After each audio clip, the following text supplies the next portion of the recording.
If you are listening to this right now, I predict that you are interested in reading this book. I must warn you that there are spoilers, but I don't give away the ending.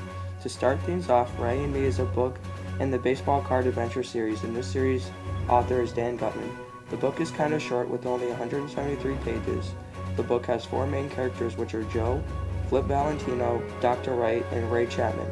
Joe is a 12-year-old Little League star whose life changes when he gets hit in the head with a line drive. Also, he can go back in time with old baseball cards.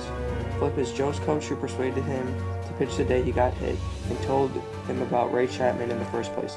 Dr. Wright is a brain doctor who loves baseball and is really interested in the Ray Chapman case. Finally, Ray Chapman, a baseball player who dies when he gets hit in the head by a fastball.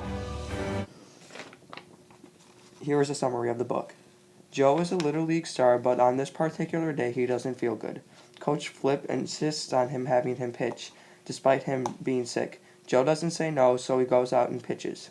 He then gets hit in the head by a line drive, causing him to get rushed to the hospital, and he dislocates his arm. At the hospital, he meets Dr. Wright, who is a brain surgeon / baseball fan. Also, Flip tells him about a player named Ray Chapman, who was hit in the head by a ball and died. When Stash gets out of the hospital, he uses his baseball card powers to teleport him back to 1920 New York City. He meets many people on his journey to Polo Grounds, such as Babe Ruth and Harry Houdini. When he met Houdini, he gave him a key to unlock any door in the world.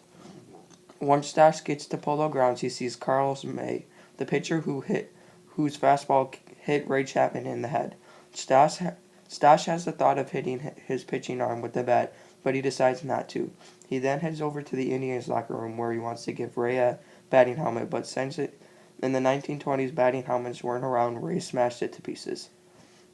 After accepting the fact that Ray is going to die, he decides that he will watch the game. While there, he meets Ronnie, who is a 13-year-old baseball fan. They watch the game together until Stash thinks of a plan to save Ray. He will storm the field, but right before he storms the field, Ronnie snitches on him, and Ray gets hit in the head by the fastball. Stash is then taken by security to a room where they will deal with him later.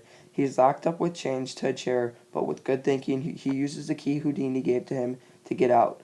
Once he is out, he teleports back home. He is greeted by his mad mother and Dr. Wright. Dr. Wright says he knows a way to save Ray and he wants to go back in time with him.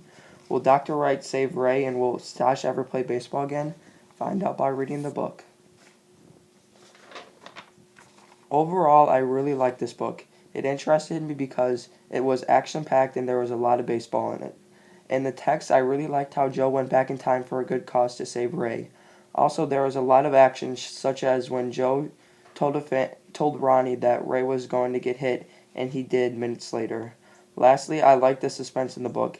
An example of that is when Joe got hit and I didn't know if he would ever return to baseball. Goodbye.